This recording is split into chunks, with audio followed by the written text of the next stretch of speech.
Been talking this morning about Governor Abercrombie's proposed state budget, and joining us now is State Finance Director Calbert Young. Thanks for being here this morning. Good morning, Laura. And I think this is a tough thing for people to wrap their brains around. We're seeing a lot of numbers right now, but let's talk about kind of the number for people to sort of focus on. $284 million.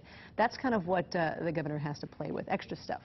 Well, that's the addition that he is proposing in his next year's supplemental budget. So it's the current budget that's already been appropriated by the legislature, but he's asking for another $283 million above that. So how did this happen? We're talking about the governor talking about a pretty big surplus this year. How did we get to this point? What happened?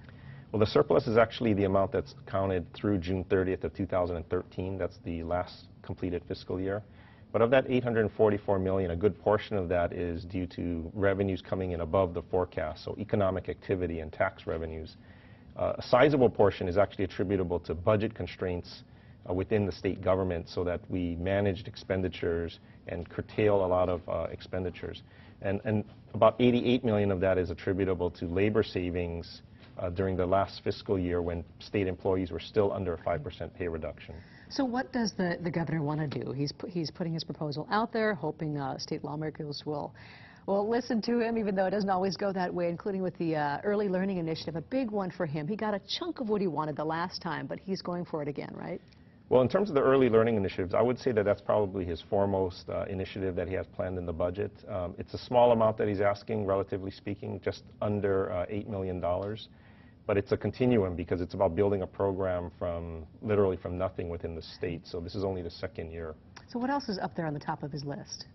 I think one of the biggest components in there is actually contributions to the Rainy Day and the Hurricane Relief Fund. Part of the approach is to take some of the positive ending balance and actually save it for the next economic down cycle. So I think, of course, what taxpayers would ask naturally is, okay, when is that going to trickle down to us? How are we going to maybe see this money in some shape or form, and what could we expect in that regard? And that's a good question, because I think all of us, including the general public and taxpayers, have helped to build the state to this $844 million positive ending balance. And I think over time, the public should see improved infrastructure, public infrastructure, improved public services. And the administration actually has a target to build the each year fiscal savings by 5%. And constitutionally, if we can achieve 5% savings 2 consecutive years, the legislature actually does consider a rebate of sorts to taxpayers. So it's something that we should all be striving for. A little extra security there in that regard. All right. Well, I know we just touched on a few things, a lot more coming out with the governor and lawmakers in the next few days. So thank you very much for giving us a little bit of what's going to be happening soon. Thanks, Calbert. Thank you. All right.